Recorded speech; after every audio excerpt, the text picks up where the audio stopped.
Okay, so first, before that, let's go to the squad. I am in a hurry. Okay, so Otto, tell us your squad, or present to us your squad for the next 2 games. Okay. For the goalkeepers, we have Lawrence Atiji Ziggy from Van Galen, and we have Joseph Wallacott from Hibernia. We have Frederick Asari from Asante Kotoko.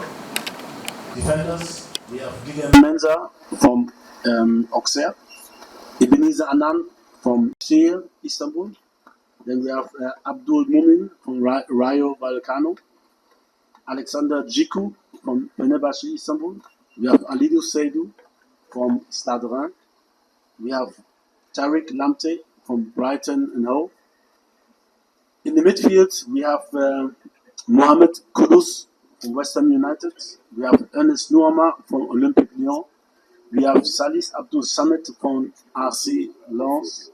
And we have Ibrahima Sulemana from Cagliari.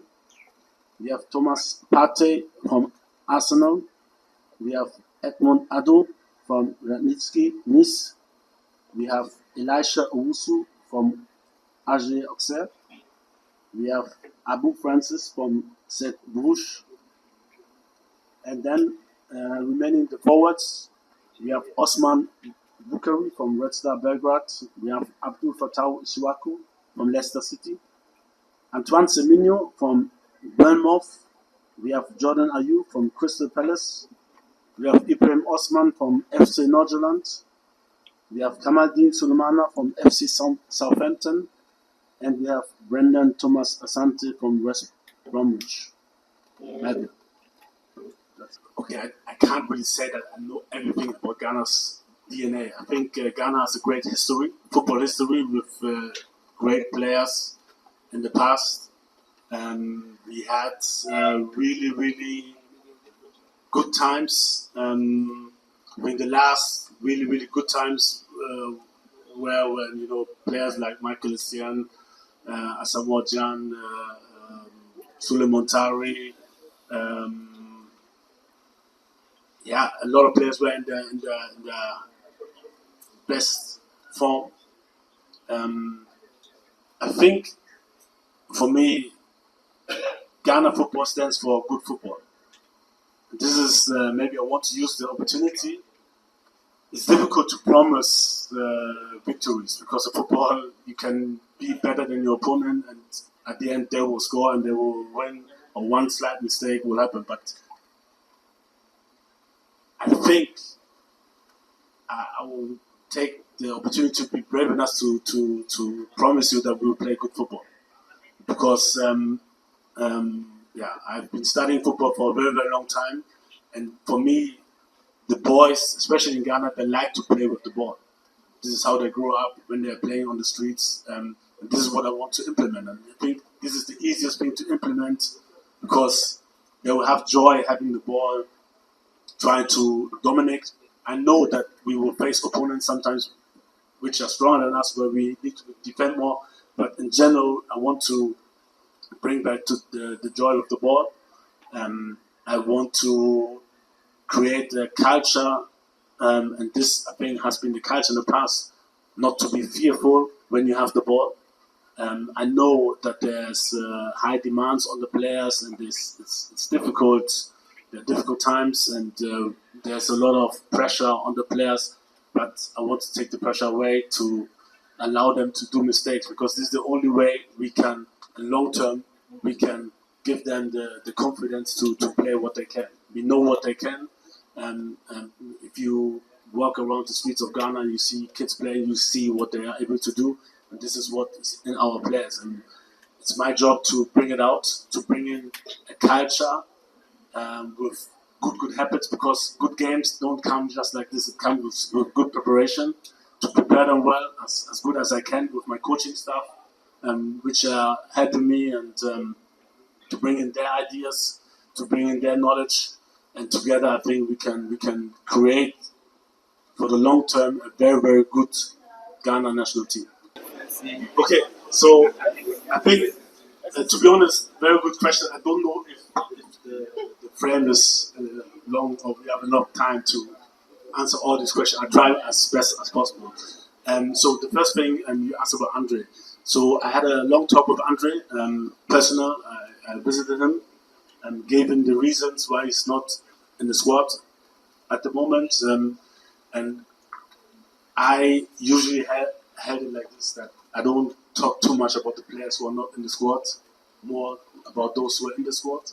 And for me, I can say I don't like to I talk to players directly.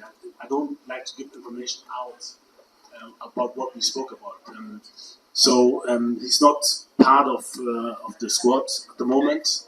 Andre is, as everyone knows, a legend. He's a living legend of Ghana. What he has reached, it's unbelievable what he did for the country. It was a difficult decision, to be honest, because I like him. I like him as a person, also as a player. But this is the decision we took, and I like I said, it's not like we totally agreed, but I give him the explanation, and so I don't want to take it to another extent and say some things that people will write about and this and that. I know it's difficult, maybe for you. Suppressed to understand this, but I don't want to make it bigger than it is. Like I said, I have big respect for him. He's a living legend. He holds a record in games playing for the national team. He has, achieved things that just a few players from Ghana has achieved, and it's very difficult to leave him out at the moment. But at the end, me as a coach, I have to take decisions. The best decision, what I think for the team, and this was one part of the decisions. And the type of coach, I don't know. For me, I always try to learn. I'm a coach who wants to learn, wants to listen, wants to take advice, even from lower-ranked coaches. I'm always open for discussions with other coaches. So I'm a learning coach, and I learn a lot from Guardiola. I learn a lot from Mourinho. I learn a lot from other coaches. I learned also things maybe you shouldn't do as a coach. So I'll take everything which I get inside my head about coaching and try to take out of the best out of all.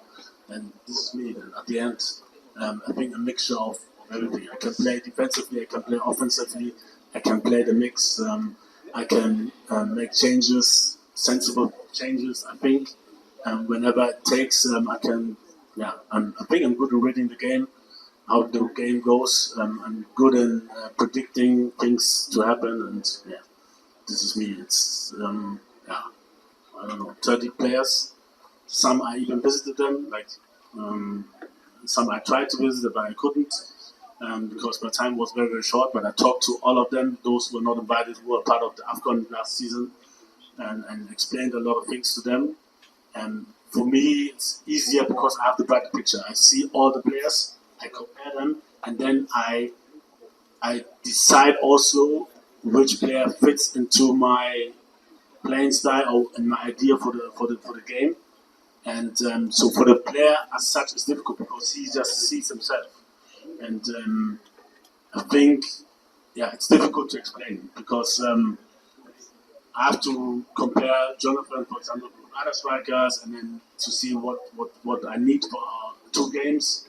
And at the end, I took this decision. So it would be good, I think, that we take it like this, the squad, and it's difficult to talk about players who are not in the squad. And like I said, it's difficult for me to give out some reasons in public.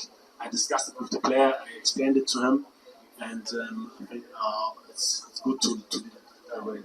Surely the aim is to qualify. At the moment we are in 4th position, only the first one will go through. It will be difficult, especially the next away game in Mali. They have a very strong squad. But the aim is to qualify, but it's also the aim from the others. So it's about having the right team culture. This is the number one thing, what we're trying to build, the culture, long-term culture, some surely habits in the team, habits about work ethic, about being disciplined, about on and off the pitch, and surely to prepare them well. So this is our part to be on the pitch, to prepare them well about to make them know about what's going to happen in the game. And once they know, they have an advantage to make better decisions on the pitch. And this is our job.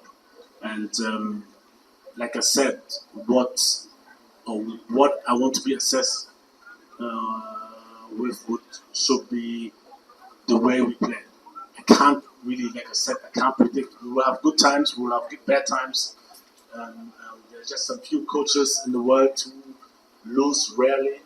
I know that we will also lose matches, maybe, but in the long-term process, what I want to be assessed on should be the way we play, and I think we showed, even though we went out, we showed when we played against Nigeria, when I came the first time, that we played football. Not only that we qualified, we played good football, offensively, but also defensively. Even at the World Cup, we had, let's say, good phases when we played good football, and this is what I want to have permanent in every game. I know like human beings, we can't be perfect all the time, but I want us to be brave, to play good football, and this is where you can judge me on. And at the end, I'm a strong believer that in the long term, if you play good football, you will benefit, and the results will also come. And surely at the end, it's a result sport, and I will be judged by the results, 100%. And my contract goes 2.5 years. And after that, I will be judged, and hopefully we will win a lot of games so that the judgments are not that hard. And yeah, I think I'm better than before. So I'll try to bring my expertise into the game, my knowledge into the game, and like I said, I try to bring the knowledge of my technical team as well into the decisions, and hopefully we'll make the right decision to win the next game. This is what I'm thinking at the moment, and yeah, that's it. And to be honest, let me stay on the microphone. Right, the first question again, because it's too much for me. Okay, so the first question has to be with, now Andre is out, who's going to Thomas Partey. Okay, okay, great. Now the second question has to be with, after the game against Uruguay, at the presser. Okay, and actually, I never said this. You have to go back, make your research, and listen closely to what I said. No, and for me, I can just say, this comes to me. Me, I have a free mind. I'm totally free. I was happy the way the FA, because I heard a lot of stories before I came, let me do my thing. To be honest, I don't know if I can say it. The only pressure they gave me was to bring local players. The only pressure. And I will be looking at, and I will look even closer. Now that I'm full-time, I have a full-time appointment. I will look closer. To the league. I will observe the league live, not only on video. Live. I will be here. I will be watching. We're going rounds. I'll be watching. I will try to help as much as I can. I will look very, very closely. For me, if a player is good, he's good. He doesn't care where he comes from or where he plays. If I like a player, I will take him. And I will look very close to find players from the local league. Very, very close. So I'll be doing my tours, I'll be watching games, I'll be traveling. I will have time for this, and I will use the time to watch, especially